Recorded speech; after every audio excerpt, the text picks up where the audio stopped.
told not to come. Hi guys, we're live on Mr. Anyway, Sci-Fi. Okay, got it. We had a breeze of a time the first one. The second one will of course be probably 3 hours. So there we go. So we've got. Thank you. Thank you. So we've got Mr. Sci-Fi and the table live right now, simulcast. And let me just get this to work a little better. There we go. Okay. We're getting Hey, guys. there we go. And so yes. So hi Adam, it's good to see you and all of you. And so I guess Dave, you're at the top of my screen. Why don't we start with you? Sure. Since I don't you start with me. Hey, everything's status quo here in Hooray for Hollywoodland. Great. I'm working on Space Command. I'm working on a shot right now, trying to get Captain Kemmer to say something that he didn't actually say. Yay! And it's almost right. Just tweaking out a few things, and other than that, delivered at least the main cut of my weekend project to the colorist and the sound designer. So Great. That's a feature film that hopefully will be coming out. Great. An independent feature shot during the pandemic by Cool. a couple of friends. Great. And Mike Lopez, who's not here right now, has a short film that I told him, okay, I cut that. So that's my new weekend project. But it ain't the weekend yet, so I'm working on Space Command. Good. And Yay. you on the Zoom call, I'm looking up here because that's where the project is. Great. At the screen above my my MacBook, which is where I'm on the Zoom call. Okay. So I'm not ignoring you. I'm just working. Hope Yay. everybody's doing well, and I think that's all I know for now. If I think of anything else, I'll chime in and let you know. Yay! Good job. Okay. So Adam, do we have any Mr. Sci-Fi questions yet?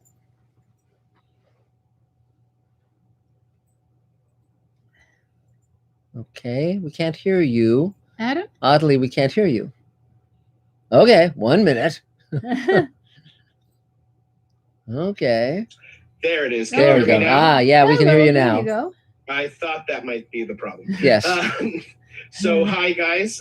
We do have a question from good old Hayes 494. Uh-huh. I love that we have regulars. This Yes. is awesome.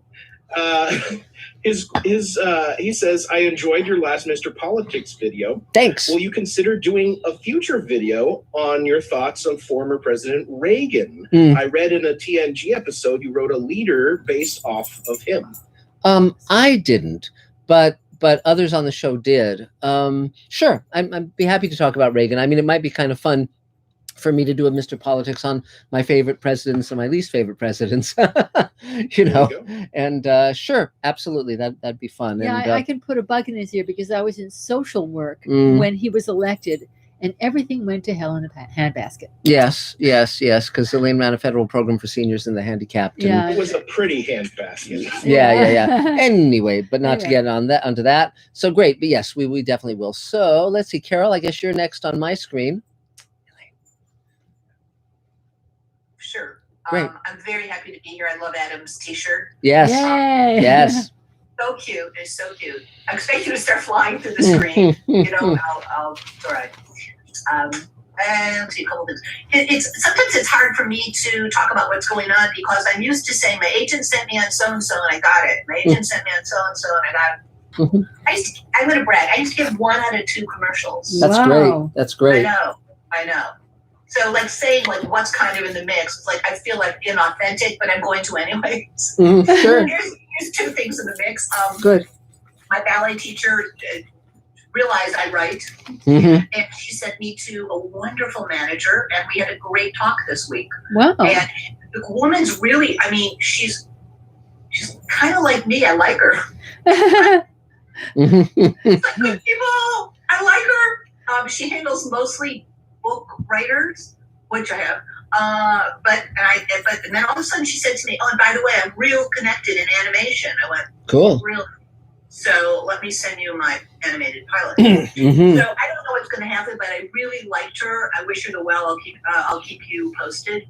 That was not. She said, "Looks like you have a lot of things. You need someone to string them together. I'm not sure I'm the one." I said, "Fine, just take one."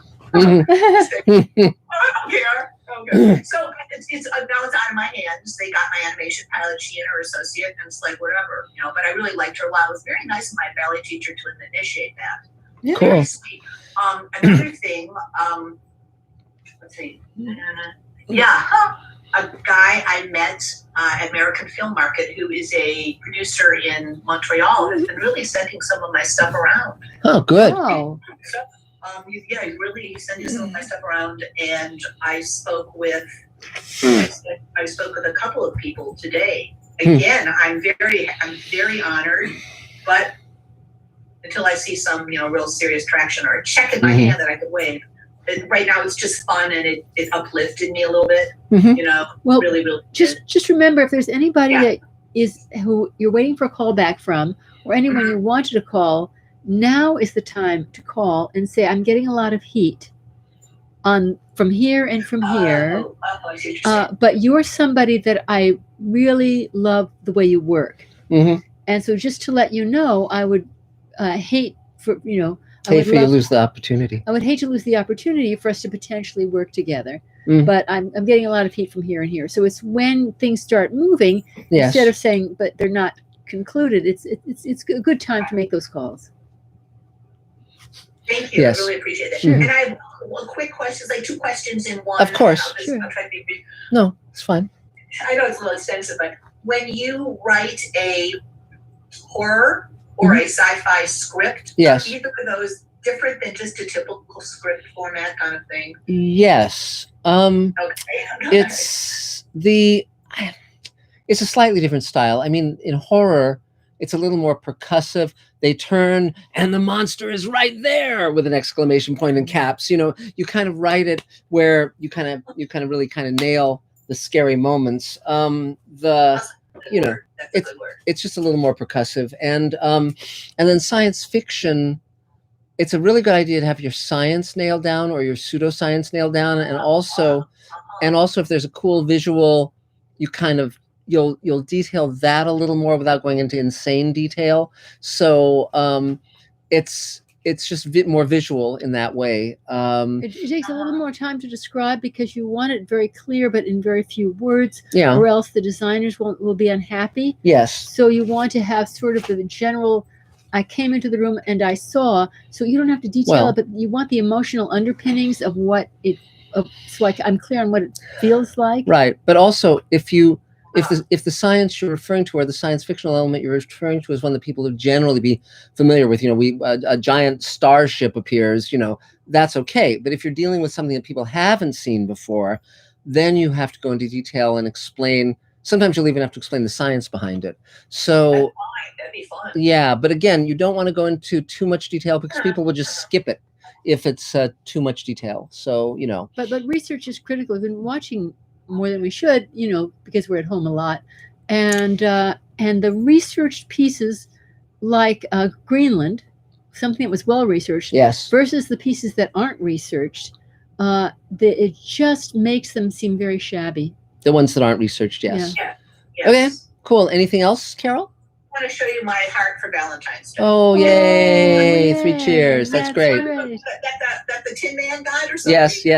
Oh, that's great. Yes, I wish you all a beautiful Valentine's Day, and thank you very much. Yay. 3 cheers. In consideration of your kindness. Yes, We exactly. give you this token of our esteem Yeah. and our affection. Yes. Remember, my sentimental friend, that a heart is not judged by how much you love, but by how much you are Loved by others. Yes. Yes. Whoa! Yes. Thank Yes. you. Good. I Very still good. have all the speeches memorized. Yeah. Well, but there you go. The only thing missing from your heart is it even ticks. It even ticks. It ticks. Listen, it ticks. It ticks. Yeah. And a heart.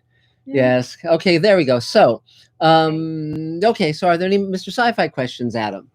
Yes, our next question comes to us from Bruce Moore. Hello, Bruce. It's about Deep Space Nine. Yay. Asks, where did your idea for Far Beyond the Stars come from? A couple different places. I grew up reading science fiction of the 50s and 60s. I grew up in the 60s and 70s, and I was buying used paperbacks and used magazines, Galaxy, Worlds of If, fantasy and science fiction, and so forth.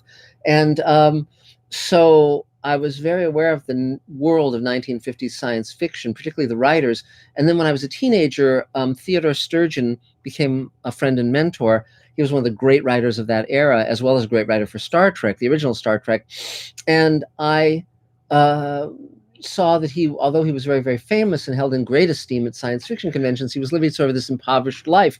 And I realized that the writers who I idolized, many of them, were writing for a penny a word, 5 cents a word. They might get $1,000 for a novel back in the day.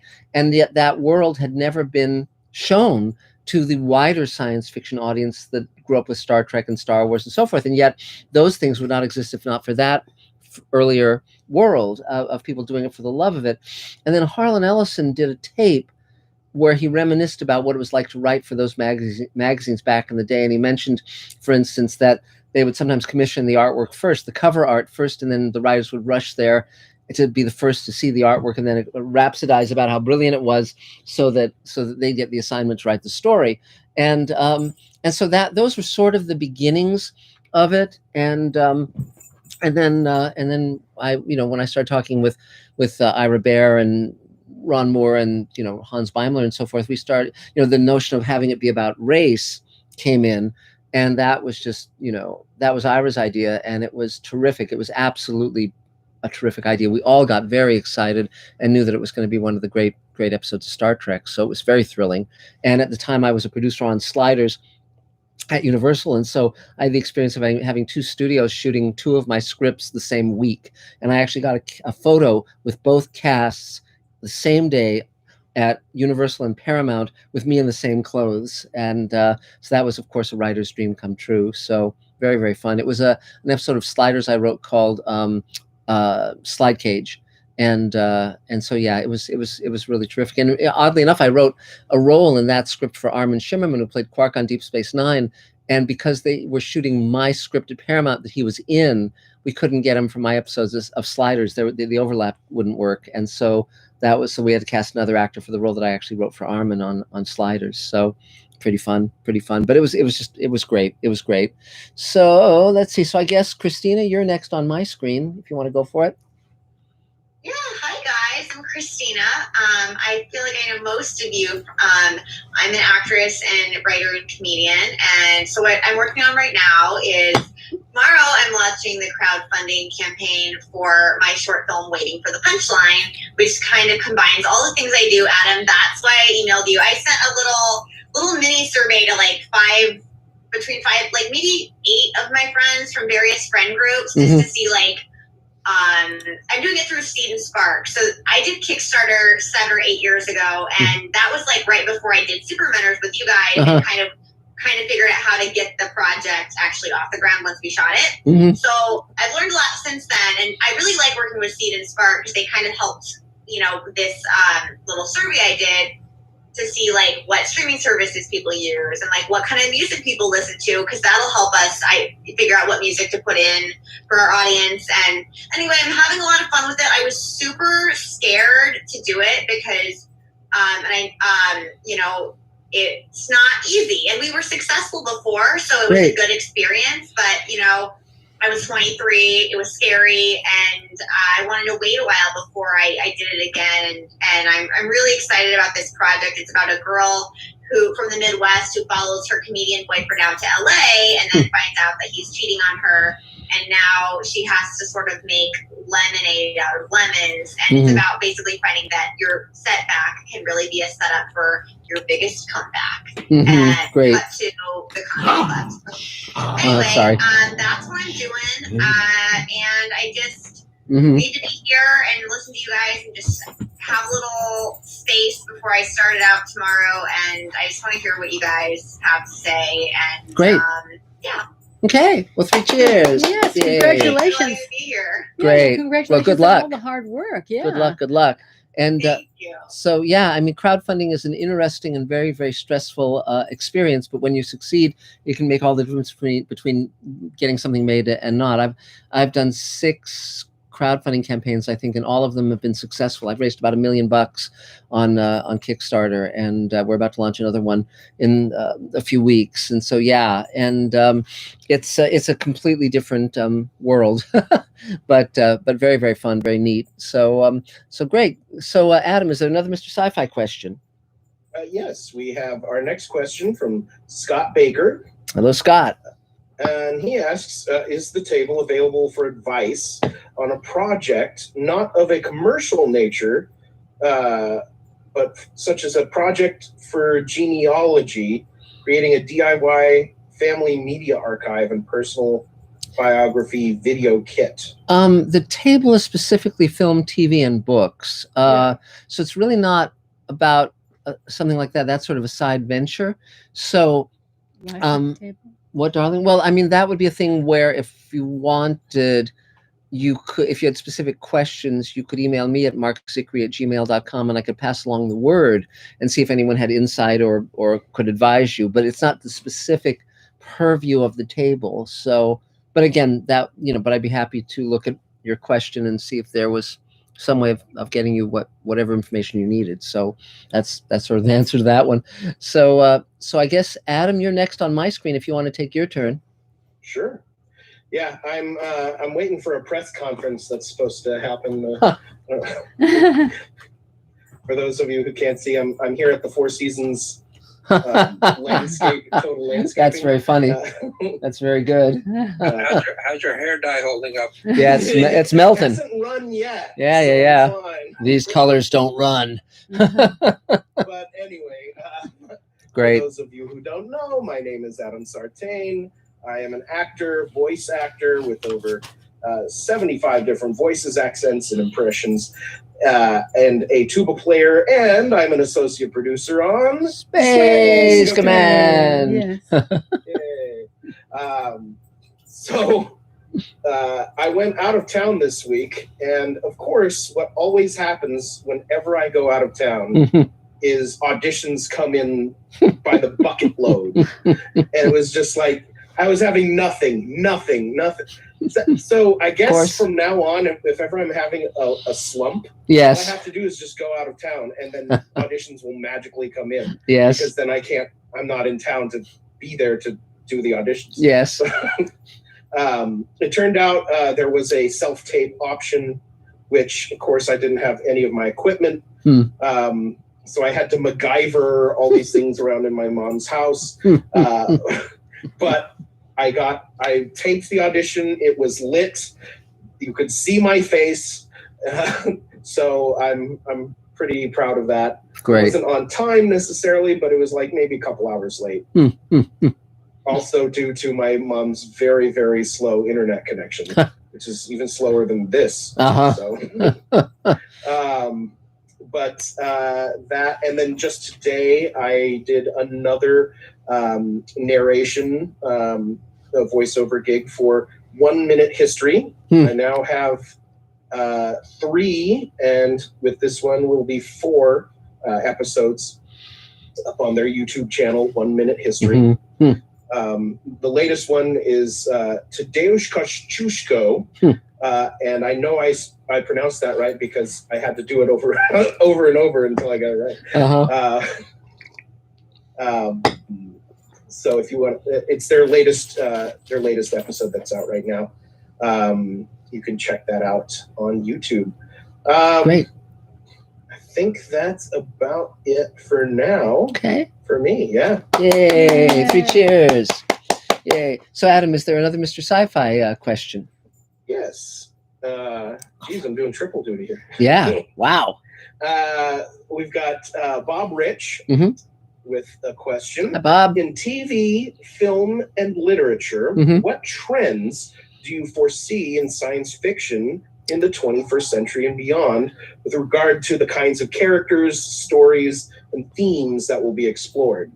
It's very interesting because during the space race and the Cold War, science fiction specifically focused on space exploration, particularly manned space exploration, and nuclear Armageddon. So those were 2 big subgenres of science fiction. And then as we moved into the 80s, 90s, etc., things changed radically because with the disintegration of the Soviet Union and the clear message that we weren't going to have a manned space program other than low Earth orbit, things turned inward, and they became much more about the internet, much more about kind of inward facing interior, mental, physical things. And that I liked that science fiction less because, again, it tended to be more dystopic, more dark, nihilistic, cyberpunk kind of stuff. But now I think with Elon Musk and they're starting to be a manned space program again, and I think also we're dealing now with pandemics and all of those. So I think the dystopic fiction will tend again to be about genetic alteration, doomsday, that kind of stuff, but from that viewpoint rather than nuclear. And we are getting some really great off-world science fiction like The Martian, which I thought was a really good book, and The Expanse, which I think is a very, very good series of books and TV show. So that's sort of where I think it's headed. Ironically, many of the subgenres of science fiction are still as valid now as they ever were. Alien invasion, time travel, all of these tropes, because we haven't experienced those things yet. Alien life, all of that stuff. So lots to explore still, lots to write about and talk about. Great. So David Bartlett, you're the next person on my screen. No? Yeah. Let's see if you can. Uh-oh. Can I wait? There you go. Now we can hear you. Okay, can I wait a little bit? Yeah, of course, sure, yeah. Of course. Okay. Yeah, you don't look quite ripe yet. So yeah, absolutely. So so Christine Laurie, you're next on my screen. Hello. That's okay. He'll ripen up over the evening. He will. I am always thankful to be here and to have the support of this group. Let's see. I'm still job seeking, still figuring out how LinkedIn works. I think I discovered this week, it's the last week, that there's a green circle that says open to work. And I'm like, oh, well, I didn't know that before. So I added that to my little thing. Mm-hmm. Also found out where you can, copy your link where it's not the whole gibberish, but just like the name of your link. Mm-hmm. So I'm like, yay me, which seems really small, but apparently, makes you a little more polished. And then I've said it before, but I'm going to say it again because I don't know who was or wasn't the last time. But I found out that my cell phone plan has free calling to like 13 different countries. As if it's just my plan. Wow. So I don't know what countries other people might be wanting to market their projects in, although I know you guys are wanting to Wales, I think it was. But check your phone plan. It might be making free phone calls to those areas. And in my case, I call my really good friend from childhood. She actually lives in Ireland. So that's something that helped me during the pandemic, is to have her friendship be more connected than it was previously. That's great. And then best tip I heard for actors was that like behind or background actor opportunities, that there's been a new, like a guideline where they want to try and use people in the same pod. So if you were already on a set, you're more likely to be with that same group of people on a different set or a different day of the same TV series or whatever, or they're trying to keep exposure lower by using the same people repetitively. So I know everyone doesn't necessarily want to use and be a background person, but if you want to make money and get on a set, that's what I was told by somebody too, that was being successful for them. And then they also said that getting on a television show as a background actor wasn't as cost effective, didn't bring as much money lucratively as a commercial. And I thought that was interesting as well. But that's what I learned about in the last week or so. I have an app that was kind of a share, and pretty soon I'm going to have to log off, but I love everybody here, and I miss everybody very much. And I look forward to when we can all be in one another's company. Yes. That'll be great. And probably when the pandemic's over, we can all have a table party and just get together. And we'll also have the red carpet screening of Space Command at the Chinese Theater, and that's going to be super fun. Yeah. So can't wait for that. So, well, great. Good to see you, Christine. Yay! 3 cheers. So is there another Mr. Sci-Fi question, Adam? Yes, we have another question from Bruce Moore. And he asks, how did you go about researching everything Twilight Zone? Well, that was a challenge, because that was when I started working on the book. I was 21 years old, and VCRs were just coming in, but I didn't have one. And so initially I started by recording Twilight Zone off the air, but the problem was that on KTLA they were cutting them to put in more commercials, and so I wasn't getting the entire episode. Then when when Carol Serling gave me full permission to do everything, I could then bring home the prints that Rod Serling had of the episodes, the 16mm prints, and those were completely uncut in terms of they were the full episode with the coming attraction spots and all of that stuff, sometimes even the original commercials. But all those contracts said he was supposed to get 2 prints of every episode. As the show went on, he got sometimes he'd have 4 copies of one or no copies of another. And so but by then I did get a VCR, but again they hadn't released Twilight Zone on home video yet. So, and there were certain episodes that weren't in syndication, like Miniature and Sounds and Silences and so forth, and The Encounter, the great George Takei episode. So it was just doing whatever I could to read scripts, watch what I could, interview the creative personnel, kind of pull it all together from different sources. And there were 156 episodes over 5 seasons, plus the unmade pilot scripts and the time element, which was shot as a pilot. It was shot as an episode of another series, even though it was originally intended as a Twilight Zone pilot. So it was just a matter of just tracking it all down. The funny thing was that when I was looking for the time element, which had been done as a Desilu Playhouse, and there was nowhere to see that. And I called a local library, and oddly enough, they had a 16mm print of it in Spanish. So I read the script, and so I knew what all the characters were saying. But the first time I saw that piece, it was in Spanish. Now, of course, it's included on the Twilight Zone Blu-rays, which I produced. But it was quite a, and also this is before the internet, so you'd have to go to university archives to watch rare prints of different things, and you'd interview people, and you'd have to do it.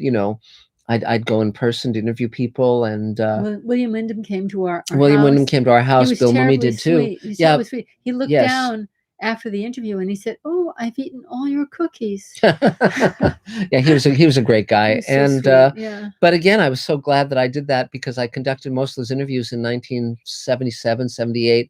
And almost all of those people are gone now, with very few exceptions. Bill Mummy is still with us, thank God. But most of the people I interviewed are gone, and I'm so glad that I got the oral history down for the record. And Cloris Leachman just died. Yes, and the fascinating thing was that when I recorded them on audio cassette, I never dreamed that those audio cassette tapes would have a value, and ultimately they became audio commentary on a number of the episodes. And also I was able to interview Richard Matheson and George Clayton Johnson and get their commentaries on their episodes, and that was terrific. So it was quite an experience. I'm very, very glad that I did it. Elaine kept me going. Elaine was instrumental in me persevering until it got sold, and it's been a hit ever since.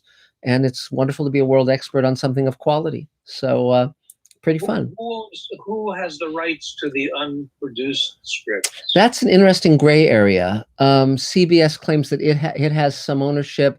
The Serling estate has some ownership, but in reality, Rod's intent was all of that stuff would have reverted back to him. So there's kind of a very odd phrasing in the contract that creates this gray area. But I want to the unproduced script by other writers, didn't Ray Bradbury have some unproduced? In many cases, those reverted back to the writers if they weren't made. For instance, in Rod Serling's attic, I found a box of scripts for Twilight Zone that were never made two by Ray Bradbury, one by Matheson, one by Beaumont, one by Art Obler. And in most cases, those reverted back. So, for instance, Matheson's script, which was called The Doll, and it was a very good script, was ultimately made as an episode of Amazing Stories, and it actually won John Lithgow an Emmy in the lead. And so, yeah, and many of them had right of reversion. And Rod, there's 2 of Rod's hour-long pilot scripts for Twilight that never got made that I want to make if we move ahead on Rod Serling's After Twilight's show, and so that's where I would definitely enlist the Writers Guild and the Serling family and see if we could wrestle those back from CBS if we could. I think that'd be spectacular. So we shall see. But okay, so David, did you want to take your turn now, or do you still want? No, you want more time. So we have to get him when he's ripe but hasn't spoiled. So we'll just feel if he's like soft but not squishy. So okay, so Thane, I guess you're next on my screen. Go for it.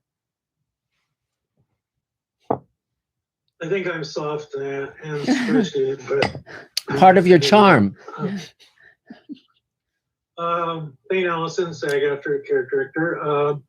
Well, the most eventful thing in my life this week is I agreed to, after 30 hours of searching, I got an appointment for a friend to get her COVID shot. Yay! And it was 10 hours from the time we left my house in Pasadena until I returned on a tow truck. So it was quite a saga, not the least of which was the agonizing screw up at Dodger Stadium that essentially killed my truck. Oh no! Oh no! So, which is the only reason I have friends is I have a truck, and now I'm pretty sure I don't have a truck anymore. Oh, so wow! I keep coming back here hoping that something will gel. So, at any rate, I had a couple of auditions online or self-tape or whatever. I think I finally figured out how to do the self-tapes using Zoom, where someone else is reading on the phone and I'm doing, I'm not satisfied with the quality, and there's always a certain amount of futzing around with the editing and so on. But at one level, it's like we're not doing a production here, and then at another level, they're probably going to look at the highest quality production values at the top of the list. And so it's frustrating to do that. I have scheduled with a writing coach a 2-hour Zoom session next Monday night for 6 of my writing pals from Jessica Lynn Johnson's workshop group to do a stage reading of my one-man show, Raising Kids It Ain't Easy. I think there's 28 characters and therefore 28 different voices. I chose people very carefully to do this, and they all promised they would give me good feedback, but not make me cry. And so looking forward to that with a little bit of trepidation. Saturday, I'm part of Show Talent Show. I'm one of the producers there. Saturday afternoon.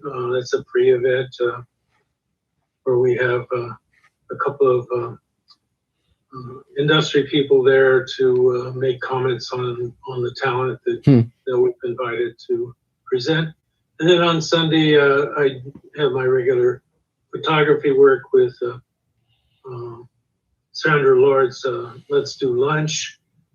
Doing photography on Zoom is challenging at best, but she still wants some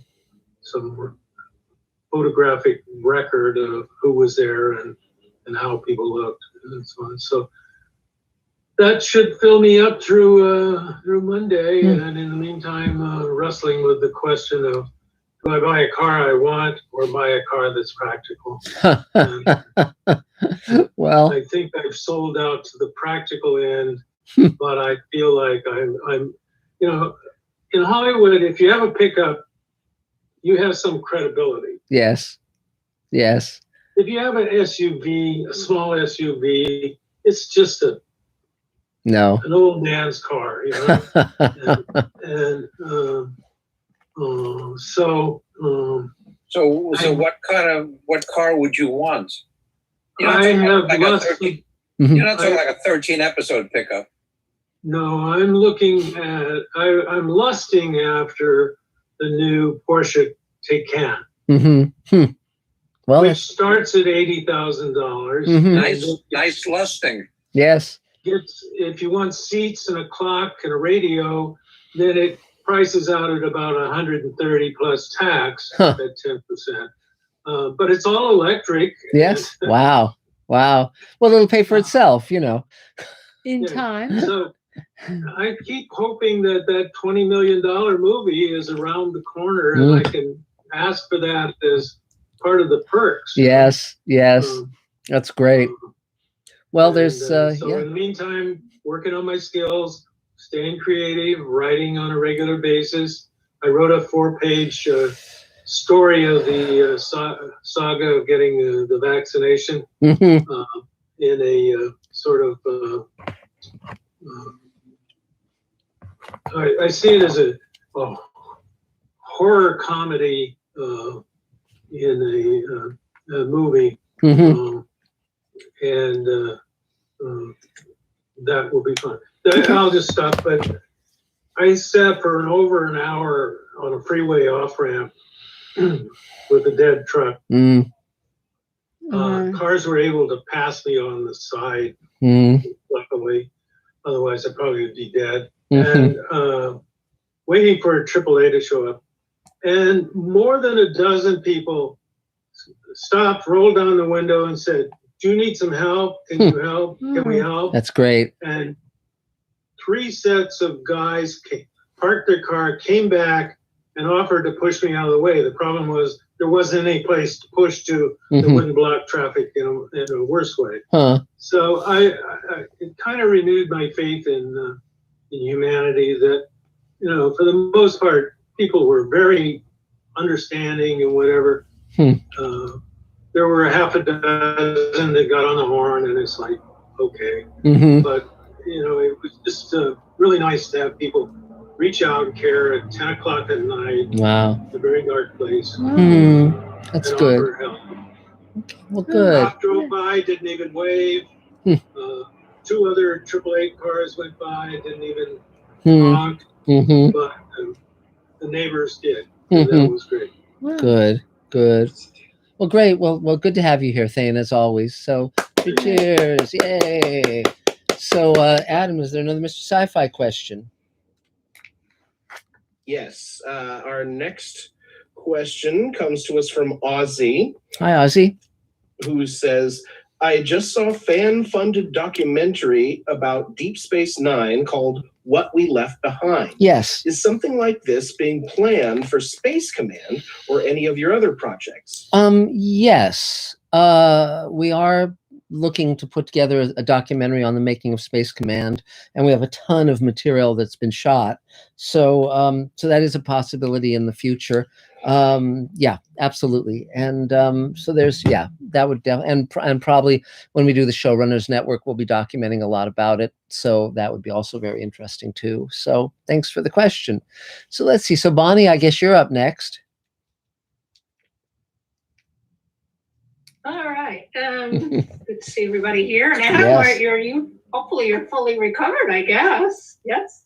All right. Great. Yeah. I know, being a drummer and keyboardist, I know sometimes my minivan comes in handy for space. Yes. Very. Yeah, I don't carry my drums or keyboard much anymore. Not only with COVID, it seems I'm mostly sitting here writing music, so I don't show up anywhere. So what's the deal about us being what's the deal with using computers? I'm sorry, Stephen. What did you say? Something about computers. Stephen, I'm sorry. Well, it's okay. We're on Bonnie. Oh, okay. Bonnie, go ahead. The mic just wasn't muted. Yeah. Oh, okay. Adam, are you able to mute his mic? Great. Okay, go for it. So yeah, just working on, still waiting on a couple of the films that I'm supposed to do. Cool. Delayed for COVID, and I'm going to be doing Mike Lopez's film. Great. And I'm working, still helping a lot with our new administration at the union, which is going great. Wow. Good. That's wonderful. Really sharp people. They're finding all this, no stone unturned. Yeah, they're really, really excellent. It's great to be on, to continue on the board, and these people are great. And working on some projects for different people. I don't know, just a lot of things. If anybody needs music, just let me know. Anything. Great. Again, musical theater, jazz, any kind, fun stuff. I might be forgetting something, but yeah. I guess that's it for now. Okay, yay! 3 cheers. So, Adam, do we have another Mr. Sci-Fi question? Yes, we do. We have, interesting. Question from Scott Gamble. Hi, Scott. I keep getting notices to see films for awards considerations lately from the Academy. Cool. Have you and Elaine seen anything new that is something worth being seen? Yes. We saw the movie about the Black Panthers, the Fred Hampton film, which we liked. We liked The Trial of Chicago 7. Very much liked Greenland, the Gerard Butler asteroid hitting Earth movie. Very, very fun. What else? What else we liked? Herself. Was that World War II Gremlins? That was pretty fun, yes. And then there's a movie called Herself about a woman in Ireland building a house for her kids, which was touching. And Dig was very good. Yes, I liked that film. And there's a series we're watching now called The Lady and the Dale, which is very, very interesting on HBO, about a woman who tried to start a car company in the 70s and what happened. And it's a really interesting piece. But the piece about chess was... oh, yes. Well, The Queen's Gambit was terrific. Yes. Many people got on board with that, but that was really not really excellent. But some films I thought I would turn out to be disappointments, like The Midnight Sky. I thought it would be better than it was, and sadly it wasn't. It was not what we hoped it would be. So there you go. But yeah, so that's some of it. So let's see. Brian Hassick. Oh, David, did you want to take your turn? David Bartlett? Yeah, we skipped David. So let's do David, then we'll do you, Brian. Sorry. Go for it. Right. I'm David Bartlett. I am a filmmaker, a teacher, and a human rights activist, and a producer of Space Command. Yay. Also in charge of the visual effects, the post-production, the casting, the color correction, and all the Kickstarter campaigns, which we're going to give you more information about soon, because we're doing another one, and other stuff. Anyway. Well, you're falling short on providing snacks. Providing snacks? Yes, you should also be providing snacks, yes. I have people for that. Yeah. I actually do have people for that. So when I say I'm in charge of all those things, I have a number of people working with me on those areas. Dave Edison is a kingpin. Adam Sartain is another primary player. Yeah. We have had help from Thane, Mark, Agoshowitz, and Bonnie is our wonderful volunteer minivan owner. And she and her spouse type there, who's not up there right now, they come and help us. So let's see, my background. I saw the Battleship Potemkin and Lon Chaney's Phantom of the Opera on TV when I was 10. And I said, I want to do that. So I started making movies with my parents' camera. And the first movie I made was 30 seconds long. The oldest actor is 9 years old. And the story is Frankenstein and the Wolfman get in a fight. Dracula wakes up out of her coffin, diversity casting, even at that age. She comes over, she stops the fight, she puts on a record, and everyone dances. So that is basically the same kind of film I'm making to this day. The war in the Middle East, I understand there's a lot of problems there, but, put on a record. It's much harder to shoot people when you're dancing. So I go through high school, I do drama there. I work in movie theaters after I graduated. 21 years old, I moved to LA. Just basically drove here in my car with nothing going on with me for any intros into Hollywood, and I managed to hook up with Gary Chissette at Sherwood Oaks Experimental College, and I've told that story a few times. But that's an amazing scenario that launched me into many doors I could not have gotten in before. And I met all sorts of people. And the story I'm going to tell this week is about Toby Hooper, because I was requested to tell that story by Mark. And I will tell that story in a minute. So I ended up working on some very big movies doing sound design. And I worked on Speed and Total Recall and Predator 2. And I worked with Danny DeVito on Hoffa, which he directed, which was a great experience. And I worked on a lot of movies. Tremors, another one, Mark's favorite, of course. And Point Break, which was really fun. So I got to work with James Cameron and just all sorts of people. Let's see. Then I started working on independent films, more to my own generation or with other friends. And now I have over 64 film festival awards. So I've sort of run the gamut from the biggest movies to the tiniest movies. And somewhere in the middle there is Space Command. So with that said, I'll tell you the Toby Hooper story. So Toby Hooper directed the Texas Chainsaw Massacre in 1977, I think, or 6. And it sort of revolutionized cinema. It was extremely low budget. It made massive amounts of money. And it was kind of the first, splatter movie where it had basically a bunch of kids that were terrorized by a chainsaw killer until the end. So, and that's pretty much the film. But it was extremely graphic and scary at the same time. So, of course, everyone in our high school had to watch it, even though it was rated R. So, cut to 10 years later, maybe 12, I end up on at Canon Films, and there was a film there being done called Invaders from Mars, which Toby Hooper was directing. So, by long story short, I ended up supervising the sound of that film, and he fell in love with me as a sound designer, and I worked with him on 3 films and an Amazing Stories episode. So I worked with him on Invaders, and I worked with him on Texas Chainsaw Massacre 2, which was an extremely difficult film to work on because it was so awful to watch. And I worked on also an Amazing Stories episode Steven Spielberg executive produced called Miss Stardust. So, David, did you see the Texas Chainsaw Massacre from 2003? I have not seen that film. I don't have much interest in those kinds of films. I don't watch slaughter movies anymore either. But I heard mixed reviews about it. Apparently, a lot of people thought it was good. So, Texas Chainsaw Massacre 2 is one of my favorite films I've ever watched, let alone worked on.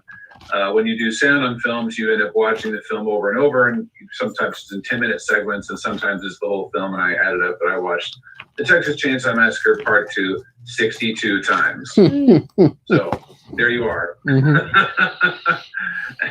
I wouldn't even need to watch it once, but there you go. So let's see. The Invaders from Mars story is that the aliens were only shown to us with conceptual drawings. They would not give us any footage because it was top secret until the last minute. So my brother, who's a big sound designer and mixer now, he and I came up with this idea. We had a friend who spoke German. We needed the sound of the atmosphere of the aliens. They were very large, and they had these legs that were kind of backwards with these. There was key poles, and there were 2 people inside the suit, and one was facing the opposite direction. It was very clever and very simple. It was all done. Mark will love this. It was all done in the camera. No CGI. Of course, they didn't have that then, but no blue screen.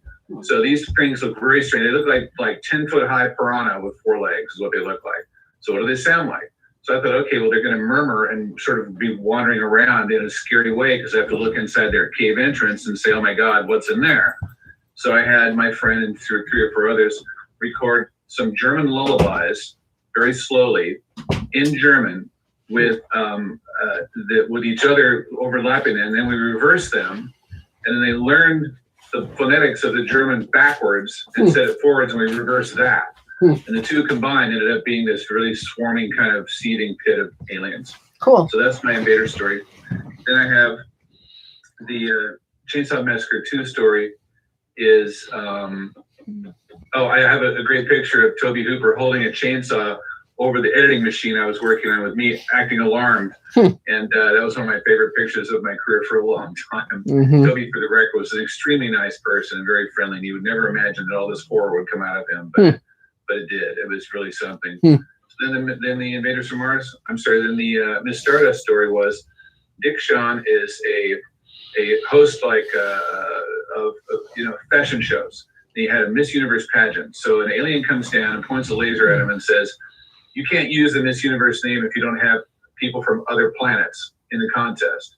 So in order to not get killed, he had Miss Mars, Miss Venus, and Miss Jupiter as contestants. And they are these huge rubber, hideous things. And So Miss Mars looked like one of those broomsticks from Fantasia. And she had this little mouth that flipped open like this, and she was supposed to sing a song. So we had very little time. I went on the Foley stage with a device called a harmonizer that pitched my voice up an entire octave. And I improvised a little song to the music with one take and no rehearsal, and that's what's in the episode now. Great. So if you ever want to watch Miss Mars sing with my voice, Amazing Stories episode, Miss Stardust. So those are my Toby Hooper stories. Well, yay! 3 cheers. Great. So, Space Command. Yay. Space Command needs your help. Yay. We have lots of sets to be built and things to be painted, and we're doing that right now in the studio that we put together over the last year or so in Pico Rivera. And it's a lovely place to work, and we feed you, and we have you come and help, and it's a great asset to you and to us. So if you ever thought, okay, I wonder how I could be an actor in Space Command, here's the way you do it. You volunteer and you let Mark and Elaine meet you, and Mark will say, hey, I have an idea for a scene from you, and you'll be in Space Command. Yay. That is the way it works. So if you want to be an actor, give me a call. I'll get you started on your journey. Now, if you want to get paid from Space Command, I can do that too. It doesn't pay very much, but we have some paid jobs also, mainly with sets right now, but sometimes with running, in other words, doing errands, sometimes doing different kinds of things. I'm open for that as well. So if you want to reach me, I'll put my email in the chat, and you can reach out to me that way. So now, the third thing is the table email. If you are on the table email and having troubles, you can reach out to me. I'll help you figure it out. If you're not on the table email and you're joining tonight, you can reach out to me and I'll get you set up. So to do that, I will also put my email on there for that purpose. You can send me an email. What you have to do is you have to have your first and last name plus an email type like Gmail or whatever, but it has to have both of your first and last name. It can't be nicknames like Mogi Pie or whatever. And you can have numbers too if you need to, but it has to be the first and last name. Yahoo is not allowed for some technical reason. It doesn't work. I'm not sure why. So get that set up, give me an email, and I'll help you figure this out. And Great. That's it. Okay, yay, 3 cheers. So Adam, another Mr. Sci-Fi question. Yes, apparently somehow. Oh, there it is. I skipped a bunch of questions. Really? Huh. But I found them. Don't worry, not to worry, Good. Mr. Sci-Fi folks. I have found the questions. Good. I will read them. So we have a question from Arkansas Big Dog Hensley, who asks, I was wondering, do you do your own spaceships or rent them from someone else? We do our own. We do our own because there's one spaceship that one can rent on the Laurel Canyon stages, and it was gotten from Serenity, but it's been seen in a gazillion things and not original looking. So we build everything ourselves. Yeah. Okay. So I think that answers it. Though I will get pieces from other sources, like from Cloverfield Paradox and Thunderbirds and so forth. But no, our sets are our original sets. So let's see. So Brian Hasek. Finally, yay. Go for it. Brian Hasek, filmmaker, writer, artist, and sometimes Space Command volunteer. Yay. Good to be back. I had the same thing going as Adam, where I had a focus, and then all of these contests for writing came up that end in March, and I have scripts I need to work on that are perfect for it. So that's my new focus till March. But then, I want to do some more stuff and hopefully get outside. And I was going to say, too, I'm not a big horror fan. Texas Chainsaw Massacre, I think, is the only horror film that actually scared me. It's like that moment the door slams shut, my heart just stops. And all the other horror films just seem like spoofs to me. So I don't need anything at the moment, but I was going to ask, you might have mentioned before your Europa report, your opinion on that, and then Ad Astra, which I thought just went off the rails and I couldn't finish it. But. Well, Europa Report's not a bad little film. It's a little bit modest in its intentions, but it's well done for what it is. In terms of Ad Astra, it's a strange film. The visual effects are nice. There's bits and pieces that are nice, but it's pretty wacky. It's funny. There are a lot of science fiction films that sort of have aspirations and don't really hit the mark.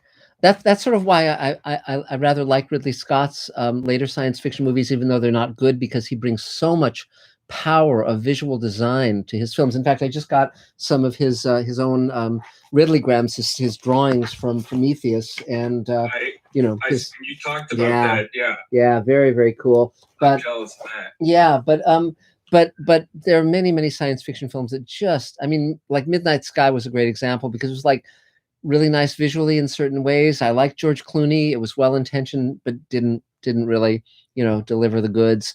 And so you find those gems where you can. Absolutely. Well, interestingly enough, we had lunch before the pandemic with Charlton Copley, who starred in Europa Report and also District 9. Really an interesting guy. He's the cousin of Lord Peter Hayne, who we're doing a miniseries about in England.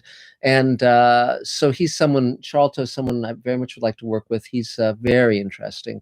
And so that might be something in our future to think about. I think District 9 is a very good film. I really liked that movie a lot. I haven't actually seen that one. It's a good one. A friend of mine worked on the visual effects, the only non-scientific part of Europa Report at the very end.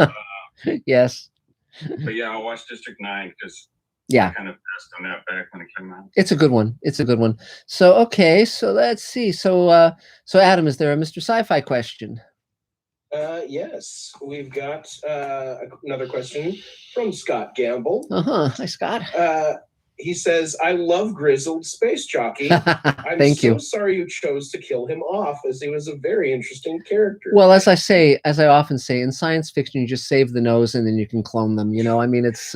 he asks, could you invent a twin brother for him yes. so we can see more of the family? Yes, I have a feeling we're going to see that guy or some version of that guy in episodes to come, because I just am too much of a ham. For those who don't know what we're talking about, I have 3 cameos in the Space Command pilot. One at the beginning where I'm wearing a spacesuit, another where I'm fighting with a band of guerrilla fighters on Titan and get blown up, and then finally a statue of me appears in a sculpture garden. And so I had this idea of writing a story that would connect those 3 cameos into one character. So I wrote a story called Grizzled Space Jockey that's going to be appearing in an anthology called Space 1975, but I also did a reading of it on Mr. Sci-Fi. And we're going to be doing a graphic novel or a comic book adaptation of it as well in the future, and that's going to be really fun.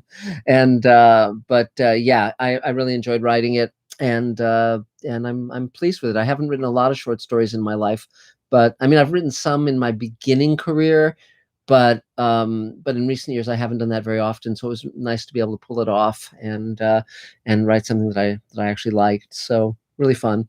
So, though one thing I will say parenthetically about that is that whenever Elaine or I write, we're always trying to figure out what's the point of what we're writing. And for me, the point of that story was that it was the issue that even when you're older, you can't just say, well, I did my part. Now I'll let younger people take over and take the chances and put themselves out front. You still have to stay in the fight, and you still have to speak up for what's right and for others as well. You have to have empathy and compassion and put it into action. And so it's my story within a science fictional context about a character who comes to that realization that he can't just say, well, I'm just gonna sit this one out. So Stacey Abrams, when she was being interviewed, I'm sure a lot of you heard this. I found it like very moving along these lines, was that when she as a child was always made by her mother to go and help with the charitable events, handing out food, that kind of thing. And Stacey Abrams said when she was small, she said to her mother, we're poor too. Why are we helping these people? Because we're as poor as they are. And her mother said, Stacey, just because you can't give anything doesn't mean you can't do anything. That's great. And that's the philosophy under which she's still going. So I just find that those kinds of thoughts really moving. But she didn't get to wear a spacesuit. She didn't get to wear a spacesuit. So I think I'm change that. No, I think I'm ahead on that one. Yeah. So she would, actually, I just remember something interesting about. She's a huge Star Trek fan.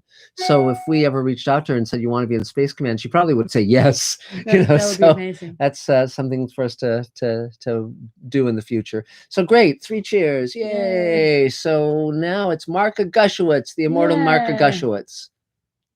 Immortal. Well, yeah. I don't know. Am I a Highlander? How you doing? Great. He said immoral. Immortal? No, immortal. Don't misquote me. So Okay, so I'm Mark. I'm an editor. I think almost everybody here knows me. Nothing new really going on. It's pretty much the same that I've been spouting out for the last couple of weeks, with the exception of somebody from my writers group reached out to me recently.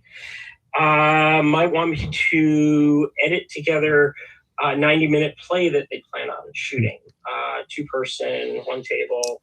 I'm assuming that it's just going to be shot like plays are shot as opposed to a movie, because the way he's talking, it's going to be done on a stage. So that's kind of interesting. And he's also kind of threw out that he might want me to direct it, which could be interesting. But a play thing, I mean, it's not very complicated, and it's all paid. So wow, let's great. keep our fingers crossed. Cool. I'm trying to finish my short film. I'm still waiting to hear some sound from Earl, but he does call me every day with questions, so great. I know that's moving along pretty well. Still trying to get my website / podcast into a place where I can actually finally present it to everybody, present it to the public.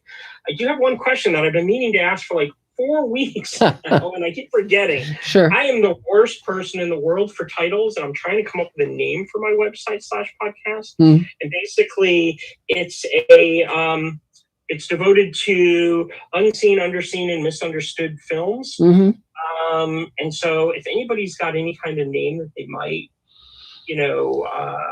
have for that, basically I'm trying to bring love back to movies, but I don't want to talk about movies that people already know about. That seems kind of pointless. So I figure I could reintroduce them to movies that they've either never heard of, or maybe didn't see because they watched a really bad trailer or somebody else told them it was really bad. Camera Obscura. What? That's probably a podcast already. Camera Obscura. Well, that's actually one of the issues I've been having. You just said it. Bring love back to movies. It's a little long for a URL, and that's the main problem I'm having with the URLs is when people give me a really great title, it's like it's been taken. It's taken. Taken it for short. Yeah. Well, I'm playing around with some people. If anybody has any ideas, I liked what you said: unseen, underseen, and misunderstood. I like that. Yeah. But you want something catchy, and so misplaced masterpieces, something, something interesting. How about You Should See That? Get a load of this. Yeah. The only issue and because I agree with Mark, it's got to be kind of catchy. It's got to roll off. Yeah. It's got to roll off your tongue. And I've always been toying around with keeping either the words movies or films in the title just because I want it to be searchable. Yeah. Yes. But going off of what Elaine says, if I did something like that in the URL, I just have to, UUM films or something. I could probably abbreviate it because I've been thinking about doing exactly what she just said. I just didn't know if it would be too long. Yeah. I like it. I mean, I like it's clear.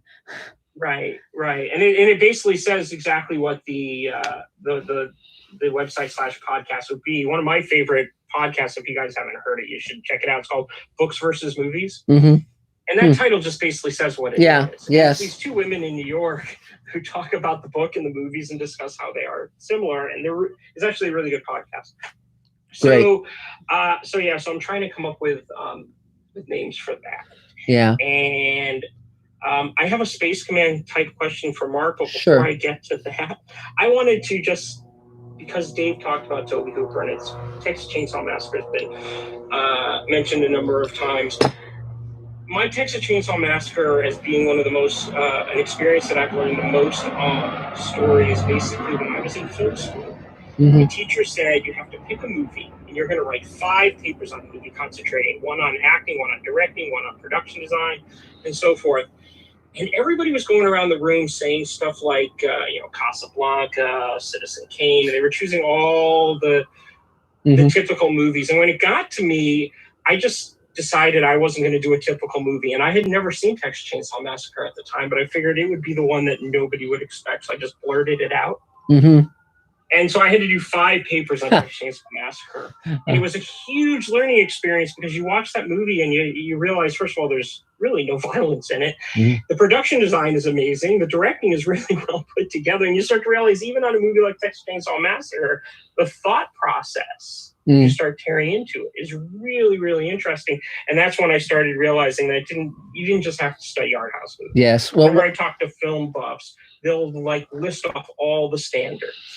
But there are so many other movies that you can learn from rather than just what they teach you in film school. Well, one of my friends edited Texas Chainsaw Massacre, and of course they were all just out. They weren't in the Hollywood loop at all. They were all out off in the hinterlands, you know. And he said they were amazed at the response the film got because they all thought they were making a comedy. So, so that was his name is Larry Carroll, and he actually later became a writer, and I worked with him on a couple of shows. But he's a really nice guy. But that was really, really fun to talk to him about that. And that's the old days of editing when you're cutting film. You know, that's nothing on a computer. Well, I learned a lot just by that process because now I start looking at movies where people will tell me, it's not a very good movie. And I can actually sit there and say, well, look how they did this, look how they did that. Because even some of the movies that are not going for the Oscar are really, really well put together. And I remember in that class once I had seen White Men Can't Jump, and everybody thought it was just a typical basketball movie. And I'm like, this was after the Texas Chainsaw Massacre thing. And I'm like, no, you guys should really look at that movie. There's so much more going on that you're not noticing. Yes. And so that experience was like a really, really great experience for me. Oh, cool. My Space Command type question for you, which I just came up with because somebody had just asked you if you were using spaceships that were built for you, right, or you're making your own kind of thing. Yes. And I just think, I'd be real curious to see what Mark has to think about a movie like Space Mutiny. Space Mutant? Space Mutiny. Oh, and for people who don't know what Space Mutiny is, it's the movie. It's a really bad film, but it's kind of enjoyable to watch in a bad movie. Wow. All the ships are basically shots from Battlestar Galactica. Really? You haven't seen Space Mutiny? No, but I will now. It was such a low budget movie that they didn't go out and create their own special effects. What they basically did was they just bought Battlestar Galactica. So it's the Viper and whatever the other spaceship. Good Lord. Jesus. And every time you go to spaceships, that's what you're seeing. Now you have to see it and tell me what you thought of it. Well, one of the most interesting things in that regard that I ever heard was Seventh Voyage of Sinbad, which is a great Ray Harryhausen movie. He mentioned that they couldn't afford to build a ship, and so they bought stock footage. And every time it cuts to an establishing shot of Sinbad's ship, it's a different ship than the other shots. They're all different ships, and you never notice. It goes right on by. And so that's, I thought that was, huh? You remember which Sinbad movie? Seventh Voyage of Sinbad. So I'm gonna put that. That's not the Sinbad cartoon, is it? Mark? No, it's the stop motion animation Ray Harryhausen film. It's really great. It's a great film. I actually enjoyed. Did you see the Sinbad with Brad Pitt that came out like 18 years ago? No, I missed that one. So that was a good one. Oh, good. Oh, cool. So so I guess I answered a Space Command question. Unless there's a Mr. Sci-Fi question, Adam, that I should answer, and then we can do Stephen. Was that the seventh? There is Sinbad that had the dueling skeletons? Yes, but there was a more elaborate version of that in Jason and the Argonauts, which was another Ray Harryhausen film. If any of you have never seen Ray Harryhausen films, I highly recommend them. They're utterly unique and wonderful, and he was one of the great geniuses of cinema. So, is there a Mr. Sci-Fi question, Adam? Yes, we have one from Todd Chamberlain. Hello, Todd. Who we talked about Far Beyond the Stars earlier. Yes. But did you know that today is the 23rd anniversary of the premiere of that episode? Huh. So his question is, were you surprised by just how spectacularly well received and beloved that episode was? No, I wasn't, because when we were sitting at that restaurant next to Paramount on my lunch break, working out the beats of that story, the entire writing staff of DS9 and me, we all were very excited. We knew this was going to be one of the great episodes of Star Trek. There was no doubt about it. And Ira Bear was the showrunner on that show. They put a lot of money into it. The way they recreated 1950s New York was just wonderful. And all of the actors were so excited at the prospect of playing roles without the prosthetics, so that you could finally see Armin's face, you could see Rene Auberginois' face, etc. And everyone just loved what it was about, the message of that episode. So we all knew it was going to be one of the great ones. So I knew that it was in really good hands with Ira and Hans and all the others on the show. So, and Armin was already a very dear friend of mine, and so he was thrilled. In fact, when I came up with the idea, I went over to his place and I said, would you be interested in doing an episode where you play someone, a writer back in the 50s? And he said, yes, he would love to do that. So he was aboard from the beginning on that one. So yeah. So Stephen, it's your turn. Go for it. Well, I'm writing my script and I'm almost done with it. And I hope you guys, I'll send it to the table, and I hope some of you guys will. And I wrote a comment about this earlier. How rewarding is working in the film industry? Because I don't know, how do I say this? Working is work, but the reason why I might want to go in the film industry, because it might be more rewarding at the end. It depends on what you want. For instance, if you're in like the Writers Guild, for instance, it pays extremely well. But also for me, the reason I'm in it is because it's emotionally very rewarding, because I can take things that I feel strongly about and write about them and share it with an audience of millions. And as was just mentioned, something that I came up with 23 years ago is still held in very high regard. And many things I've written are still held in very high regard. And I'm still writing. It's great. I'm not sitting eating my Wheatina and reminiscing about what it was like to work for Lou Wasserman or whatever. He used to be head of Universal, but so it's nice. But it's very rewarding emotionally. But the thing is, it's also very hard. Yes. And it's rewarding if you really love it. But there's a saying that if you can do something else, you should do something else. Right. If you're not, because it's only if you're driven by passion. Yeah. Because it can also be very hard and very, very bruising. Well, yeah. But if you love it, then you're having a grand time. But if you don't love it, it can be less than but there's a book, Perfect Life. There's a book called Greenlighting Yourself, and I think that will give you a lot of guidelines. I'm writing it now, but it's definitely a life that I love and that I'm very, very proud of having been part of and still am greatly enjoying. It's not that hard. I mean, every now and then you have to work after the sun goes down, but I think my team, Dave Edison, Adam, David Bartlett. I mean, I think my team will agree that it's just a walk in the park. It's so easy, and we always have a song in our hearts, and it's just like a, ride down the tunnel of love. Wouldn't you agree, guys? Yes, of course. I meant to stay in the film industry for so long. I mean, how did you manage to find work for so long? Oh, I'm sorry, Stephen. Say that again. I didn't catch that. How did you manage to find work for so long? I'm really good at what I do. I'm passionate. I'm diligent. I never blow a deadline. I'm very fast. I'm very good. I write characters that come off the page. I know how to structure really well. I come up with stories that no one has ever seen before, but that are entertaining. I just have a lot of the traits that make for a successful career as a writer. I've mentioned this before. I had a friend who, probably about 15 years ago, something, wanted to do stand-up. Mm-hmm. And so he said, will you help me write an act? And I said, I can help you write an act. Yeah, well, that's what this fella said to me. Could you help me write an act? And I said, I said, why? He said, I want to do stand-up. Mm-hmm. And I said, do you have to? And he said, what do you mean? I said, well, I mean what I asked. Do you have to? And he said, well, no, I don't have to do stand-up. Mm-hmm. I said, then don't. Wow. Don't do it. Wow. If you don't have to do something like stand-up. Yeah. Right. Don't do it. Right. And he wrote some of us don't know what we want to do, except that we believe that we have a lively personality. We want to enjoy what we do. Right. Well, my point is that he wrote an act, and it was okay. It really was very serviceable. Mm-hmm. And I went to the place where he did his little show, and it was fine. And that was it.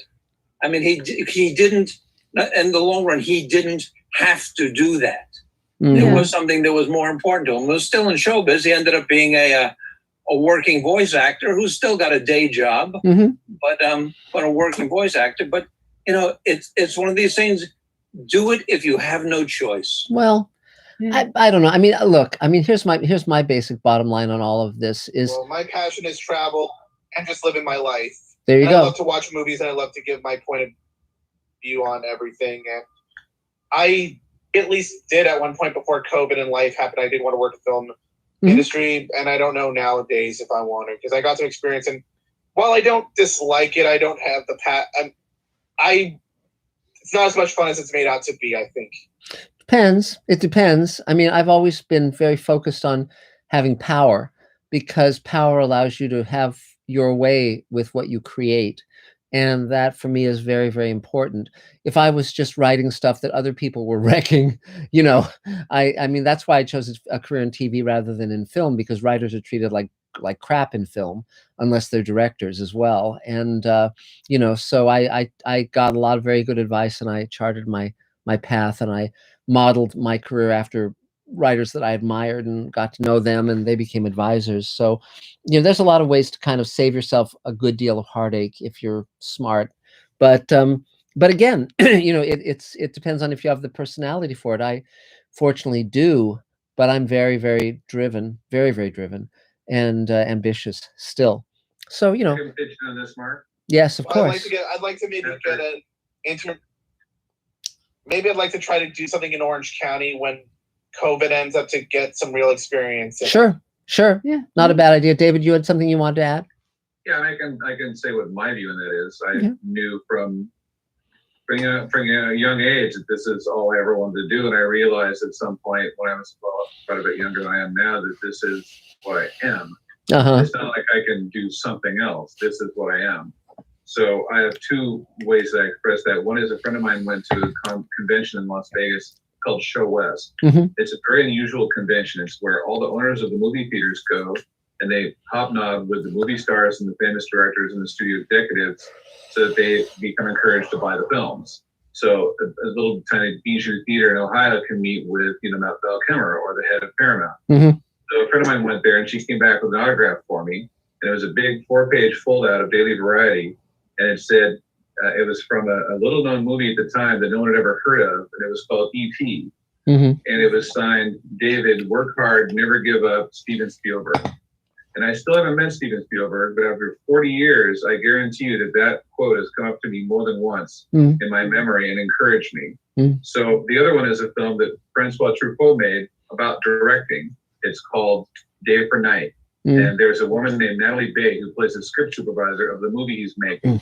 And there's another woman that comes on the film, and she falls in love with the key grip, and he leaves, and she quits the film. And they all stand there stunned. And Natalie Bay says, I've quit men for films, but I've never quit a film for a man.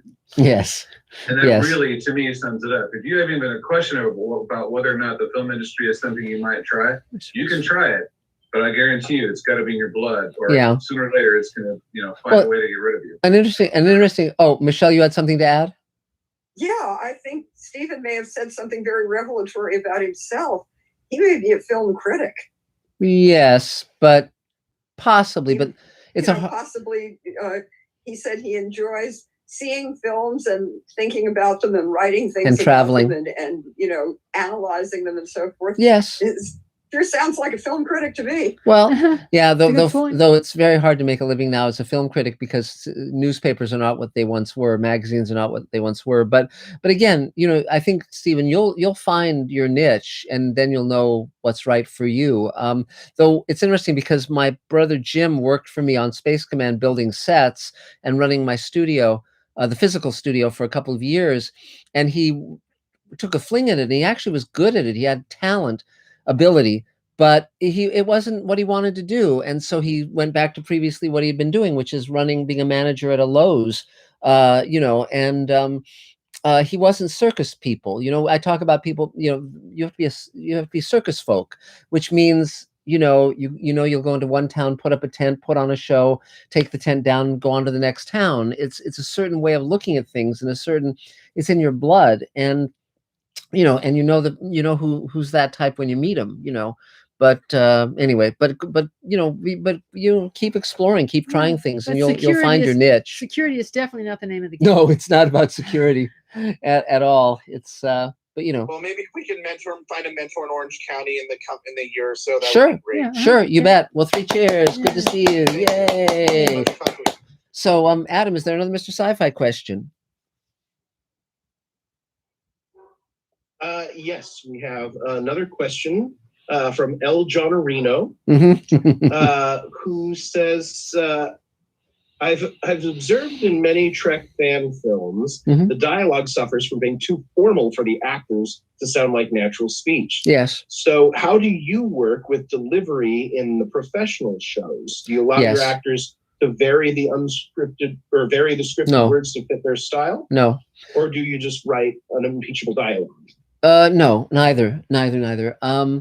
It's every show is different. Every actor is different. You get their voice in your head, the character voice. And that's why I often write roles for specific actors like Bob Picardo and Doug Jones and our dearly departed Mira Furlan. In the case of when we did World Enough in Time, which was the Star Trek fan film with George Takei, we actually, Elaine and I flew to upstate New York and did improv and scene study with the fan actors to see what their skills were, who was good, who actually was able to act, and who needed some help or who needed to be guided a certain way. And then when Michael Reeves and I wrote the script, and Elaine helped on the script too, we wrote it toward the strengths of each performer so that so we put the most important acting chops on George Takei and Christina Moses, who we cast as his daughter. She's now a lead on A Million Little Things on ABC. So she's a phenomenal actress. And so you basically, I mean, even when I came aboard Sliders and we reinvented Sliders on the 4th season, previously they were having these actors say and do things that didn't suit the performer.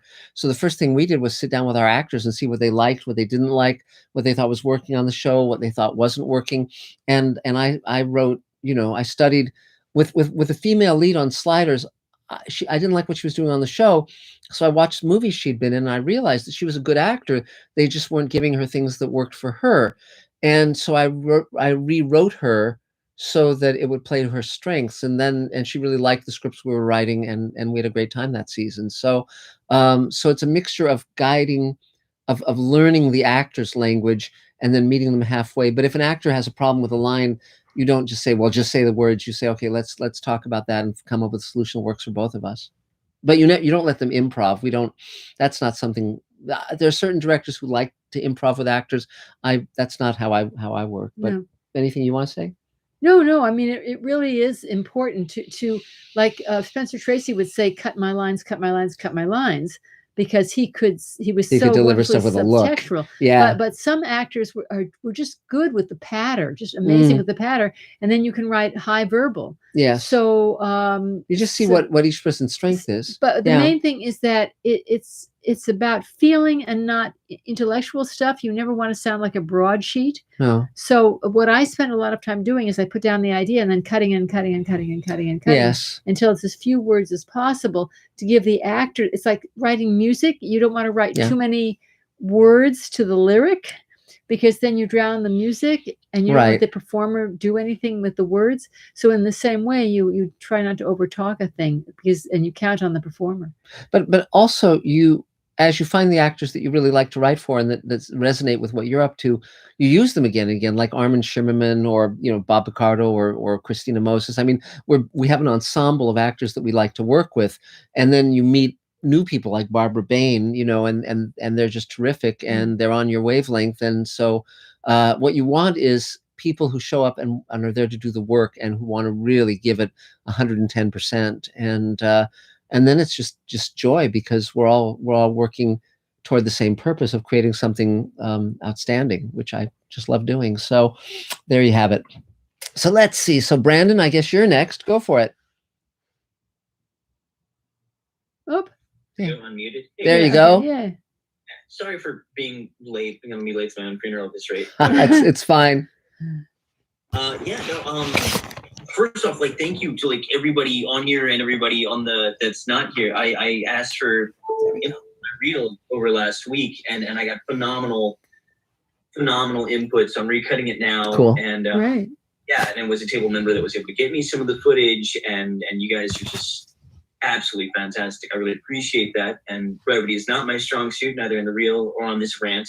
But they dropped me a lot as a kid, so I managed to copy down 8 out of 9 digits of David's phone number last time. Uh-huh. So I didn't call you the next day because I can't count. Yeah.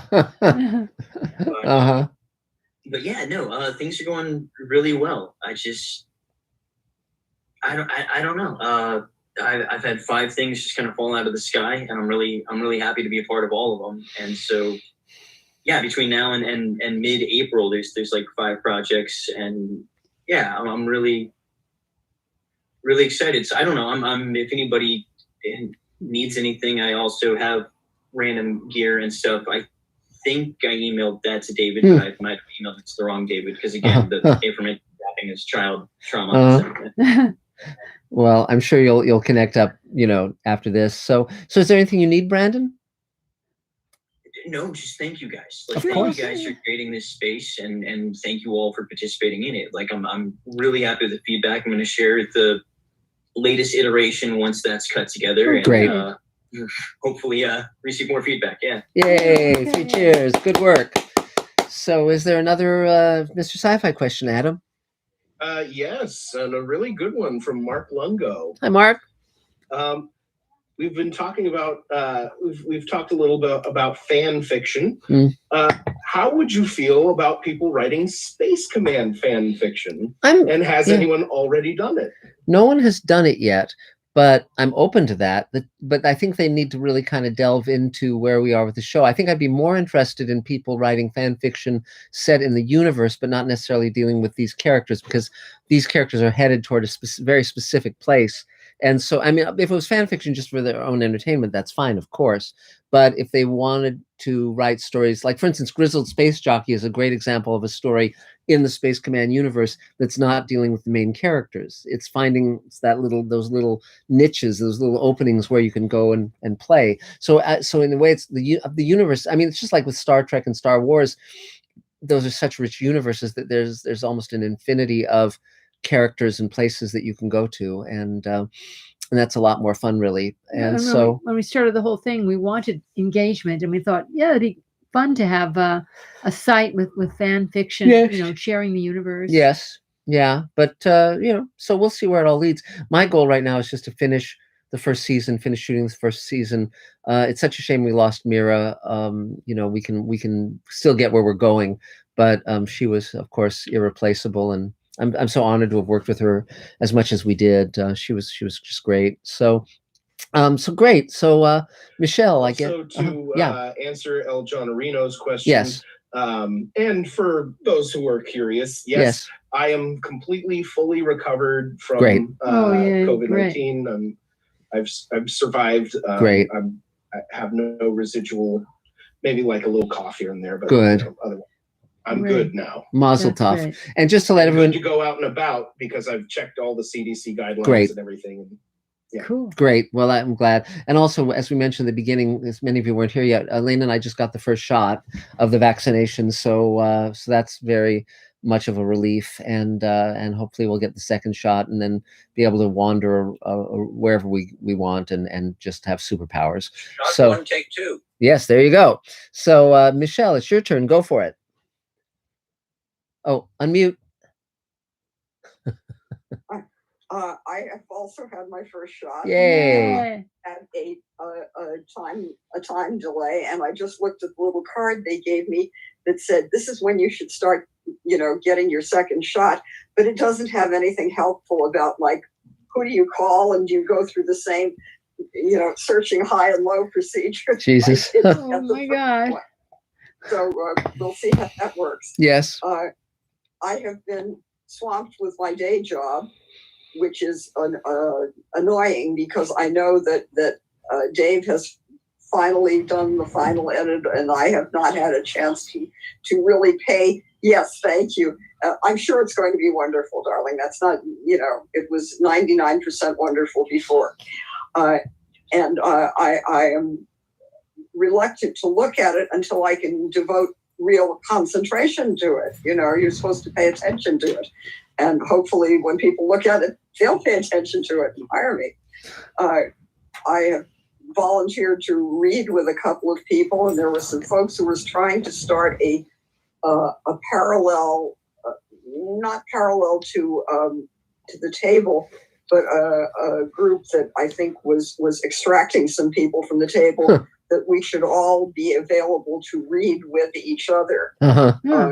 Because there's a problem sometimes getting a hold of somebody to practice with you when you've got an audition.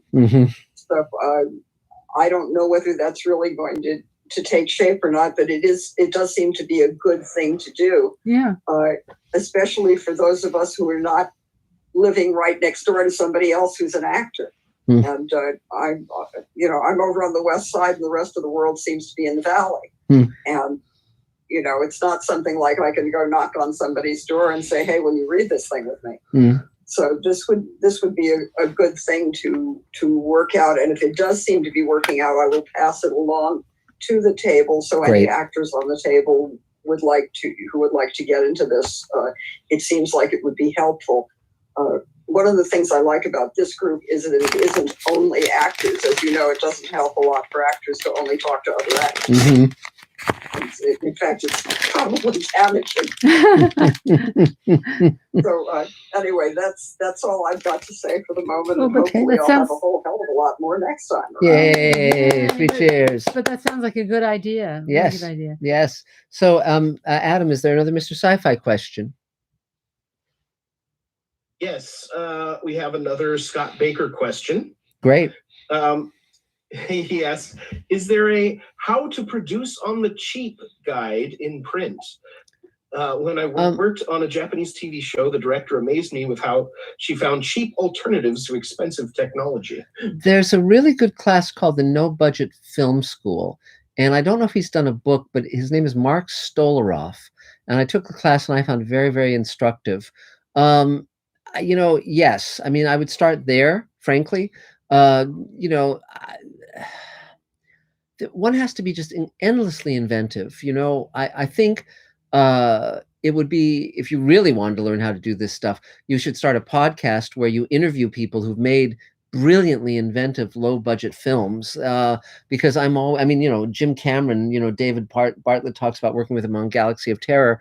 I mean, when you really dig into how he did stuff, just amazing amount of creativity and imagination. I mean, even what we're doing on Space Command, fortunately, because I wrote the Twilight Zone Companion, I knew that Rod Serling used everything that had ever been made for an MGM film or TV, or, you know, I mean, he was there on the lot, but one can also do that just in one's own life. You can find bits and pieces that you can repurpose for, you know, spaceships and all sorts of things. And David Bartlett knows that I often, if I'll find a piece of furniture out on the street, I'll carry it home. We'll use it in Space Command. Unfortunately, someone threw out this really great futuristic coffee table, but I wasn't fast enough. So that one I missed, sadly. But you know, I mean, it's really fun, and because I love visual design, it's just so cool to have that mixture of futuristic and retro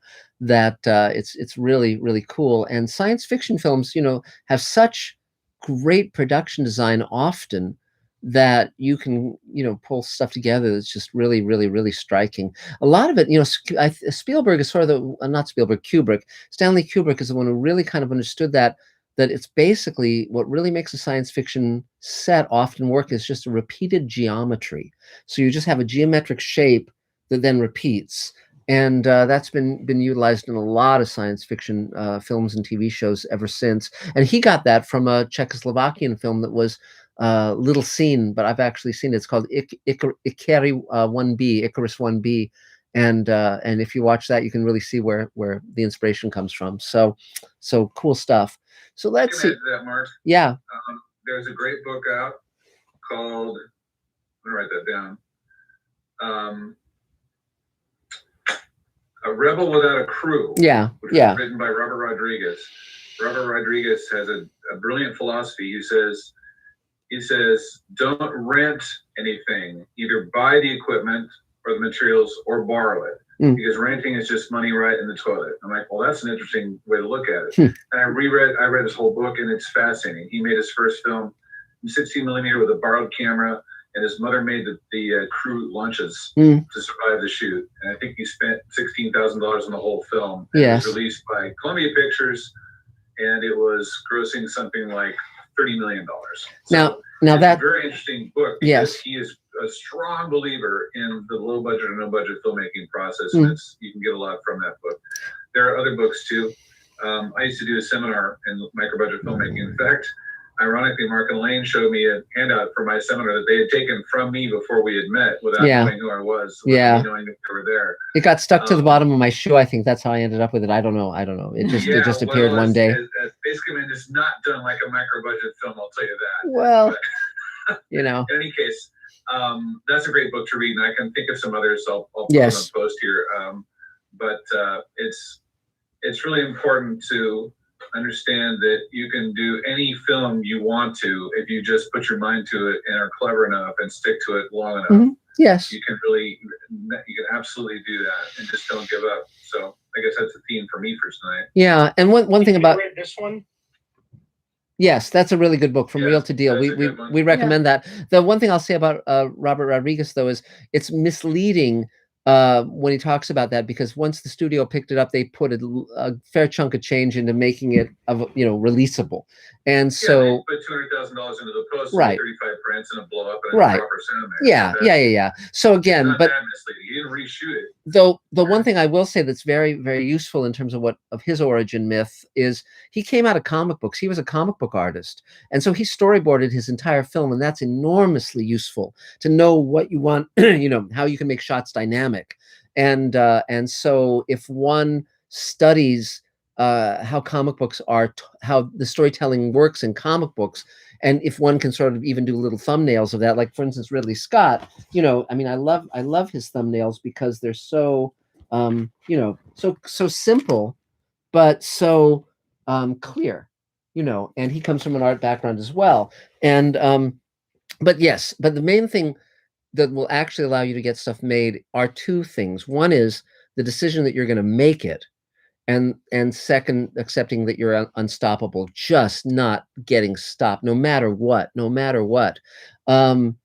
because that's what will make stuff happen. It doesn't matter where you are or how little money you've got or any of that. It's make something, have it say something. Your job is to entertain people, and something can be shot on an iPhone and still be massively entertaining, like Tangerine, which was shot on iPhones, or it can be, as we all know, $200 or $300 million and still suck, so just make it. That's the world is made up of two kinds of people: those who live in the excuse and those who live in the solution, who live in the action. And the moment you allow yourself an out, it's over, because then you've already given up. You have to decide that nothing is going to stop you, and mean it, so that's where my mentors have been of great use to me, so let's see. So with that, Mr. Sci-Fi question, yes, it was. So Benjamin and before we go on, Mark Ogashowitz, what's the name of that book that you held up for the people in Mr. Sci-Fi page? From Real to Deal by Dov Simeons, who Dov, I don't know if he still does this, but he used to teach a 2-day film class that people like Quentin Tarantino swear by. Yes, and it's a useful. Real to Deal. Yeah, and I don't know if he's updated it. So because when we took the class years ago, it was before digital filmmaking and all that, and the internet. But I think there's a lot to be to benefit to get the benefit from that book, and again, anyone who says, "Oh, they won't let me have my dream. I can't make my film. I can't make my TV show," I think that was a valid complaint back when you needed a studio or a network, and you needed to shoot on film, and it all cost millions of dollars. Now that we've all got cameras in our pockets, now that we've all got the internet and all got computers, there's really no excuse. If you can't find something to pull together and make, what the hell are you doing? So that's my feeling on that, without being too much of an asshole. So Benjamin and Emily, you're up. Go for it. There you go. Hi, guys. Oh, we can't hear you still. Uh, Do you need to turn a microphone on or something? We can't hear you. Or change the mic. Yeah. No, we still can't hear you. Uh-oh. Huh. Sorry about that. Emily's got this. She'll figure it out. Okay. Okay. Well, I why? have every confidence in her. Well, why don't I answer another Mr. Sci-Fi question while they? Wait. Oh, we got it. You got it. You got it. Okay, Yeah. yay. Good. Hi, guys. I put a post up today looking for entertainment law. Here's the deal. I look at label. I put a record out in 1984. And all of a sudden, I go on the other day, I find out the record is selling in Europe. 5 people have hijacked my name. Wow. Oh my God. It's selling on Amazon and everybody. So I need an attorney. I posted today to try to help me get my money if I got any income. So I was making money off my record and my label. So that's where I am. I would Wow. strongly urge you to contact Howard Benjamin. You remember Howard from the table? Yes. We're pretty close here. I will let him know. Thank you so much. Yeah, because Howard, I'm sure Howard would have people that he could connect you up with in that regard, and he loves your work and is a big fan, as you know. So, and Emily, is there anything you need? Not that I can think of right now. Okay. One project I am working on, though. Hold on. Let me get the box. Uh-oh, look out. I ordered this from 23andMe. Yay. So I'm going to send that off in Yes. the next week or so. And Great. when I go back, I'll definitely be writing about that. Yeah. So. There's the thing that interests me. Actually, there's only one thing I would want to get from one of the DNA tests is just what percentage of Neanderthal I am. That's the thing that interests me. Everything else. Yeah, everything else I don't care. I don't care if my family's from Scandinavia or Botswana or whatever. It's like I just want to know how much Neanderthal I have in me. That's it. So What percentage of alien? yes, well, I think that's pretty clear. But great. Well, let us know what you discover. That sounds really interesting. So great. Benjamin. It was announced today that WonderCon is going to be going virtual again. Wow. Oh, okay. Cool. Yeah. Okay, good. Well, I mean, Instead of free because they have limited finances. Yeah. Because they last year. Yeah, it's been just such an odd year for all of us, and I find internet science fiction conventions very difficult to kind of maintain my interest simply because there's just something about just looking at a screen that's much harder than being somewhere and getting that energy. But it's good to see you guys, and so great. Well, 3 cheers, yay! Absolutely. So, is there another Mr. Sci-Fi? You bet. Is there another Mr. Sci-Fi question, Adam?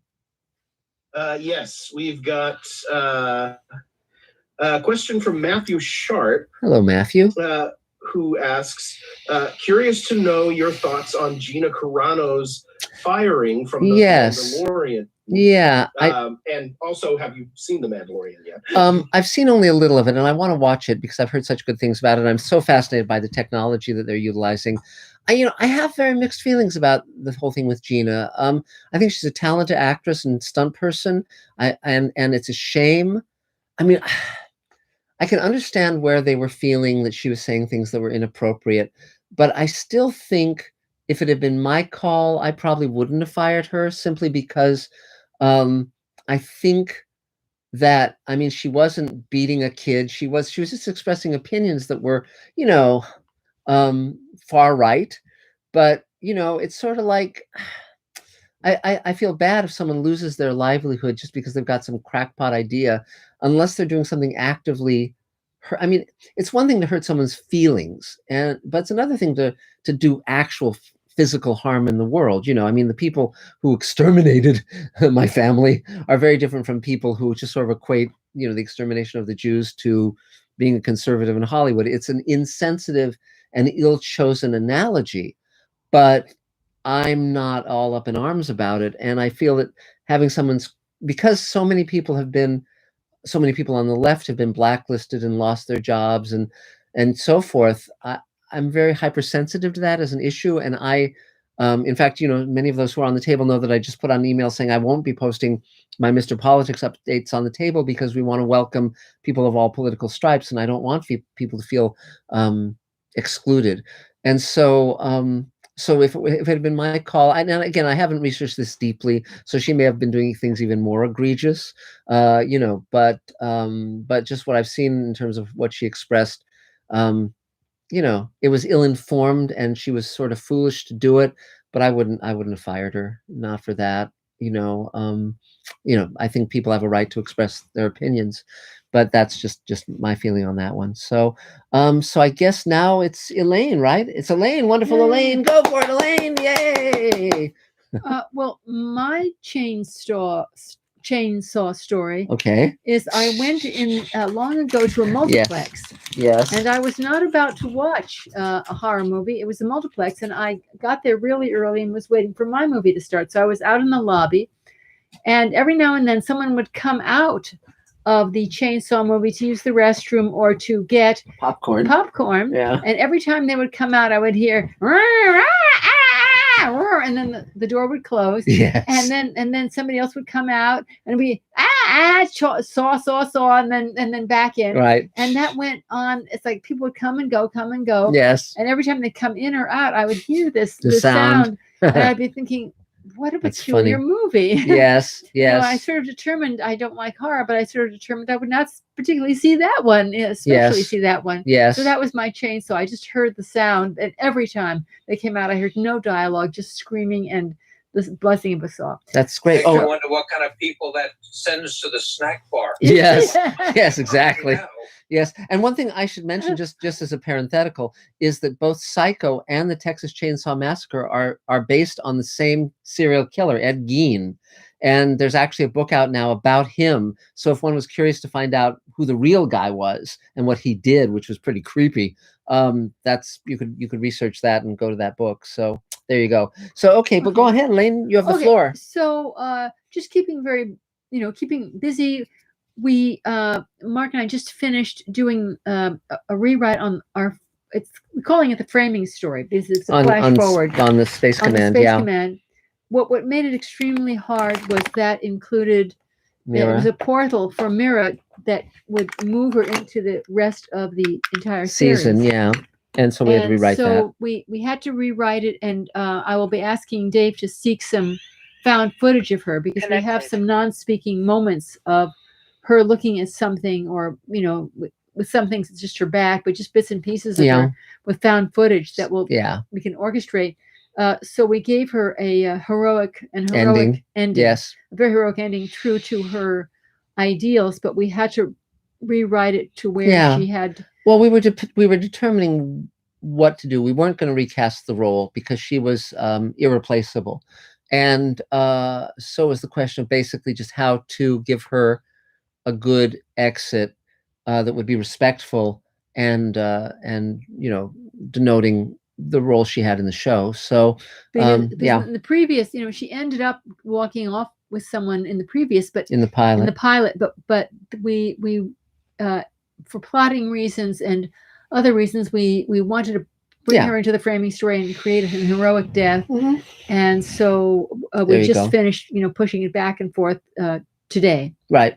So what else? And I would, Angelique isn't here, but thank you so much, Angelique, because I have a LinkedIn account, which was my mistake since me and my computer are not friends. We're distant, we're polite enemies. Well, you know what you call it, so. Yeah, I know what to, I call it my typewriter. I keep mistakenly calling it my typewriter.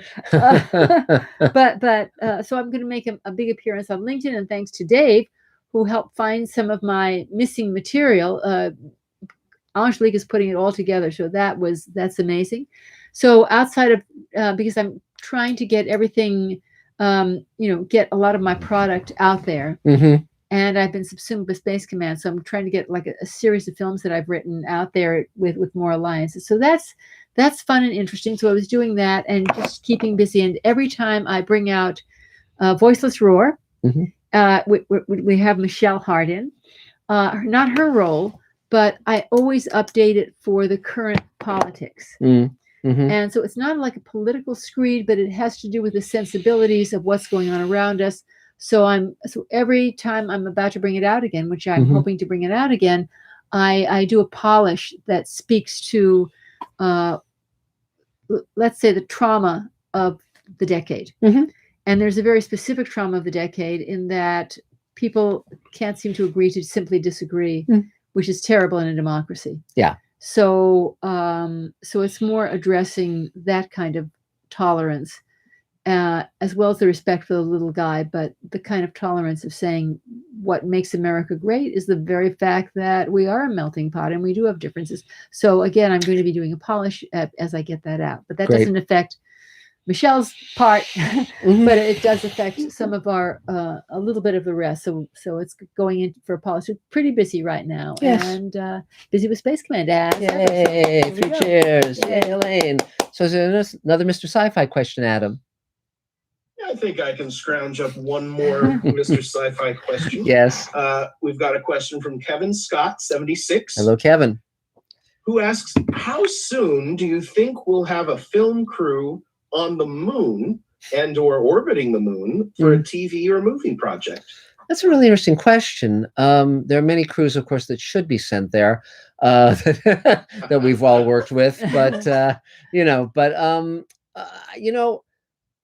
Tom Cruise has been, has been making a film on the International Space Station. That there was publicity about that recently, and but in terms of the moon, it depends on who lands on the moon, who gets a base there. It'll probably be the Chinese who will get there first. I have much more interest in Mars than in the moon, just because there's so much more possibility there, and it's so much more of an interesting body. Because it was Earth-like billions of years ago. It had, an atmosphere that allowed liquid water on the surface, seas, full bodies of water, and I think there was life, and I think there's probably life there in the caves now, if anything is possible. And but we'll see. I think wherever we end up with a base, we're going to have people shooting there one way or another, National Geographic or whomever.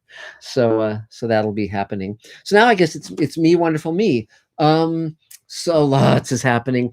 We're ramping up. We're launching a new Kickstarter campaign so we can shoot the next hour of Space Command. We're finishing the visual effects on the second hour of the pilot.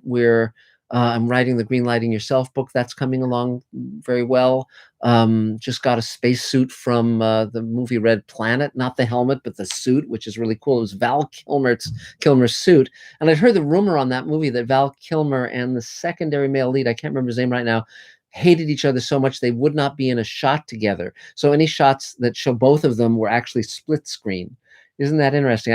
It's probably true given what I've heard about Val Kilmer over the years. But beyond that, we're working on the Showrunners Network. We've finalized our deal with our venture capital executives. So we're going to be going after $36 million to shoot 6 pilots that we're doing with Rockne O'Bannon and Mark Fergus and Joe Dougherty, and pursuing a Rod Serling project. I've been in communication with Guillermo del Toro on stuff. I'm writing various things in Greenlighting Yourself, the new book that deal with Guillermo's career and his schedule. And so I've just been, emailing him to double check it, and he's been very responsive and getting back to me very quickly, which is great. And it just continues. Every day is filled with adventure. I've really no complaints. Elaine and I have every day's Christmas, and I get to have Elaine with me all the time, and that's the best part of everything. And hi Elaine. And and there's a couple of actresses I'm going to be reaching out to for Sweet Haven, the show we're doing with Rock. One is Veronica Cartwright. I'm in touch with her agent now. I'm actually wearing my Veronica Cartwright Alien shirt. And it's always, Ripley who's shown in these shirts, but this is actually Veronica Cartwright, who is also wonderful in The Birds, and she's wonderful in Invasion of the Body Snatchers with Donald Sutherland. So I'm reaching out to her for a role, and also I'm going to reach out to Joanna Cassidy for a role. So we'll see what happens. But Joanna Cassidy, of course, is great in Blade Runner. So there you go. We'll see what happens. But everything's clicking along. No problems.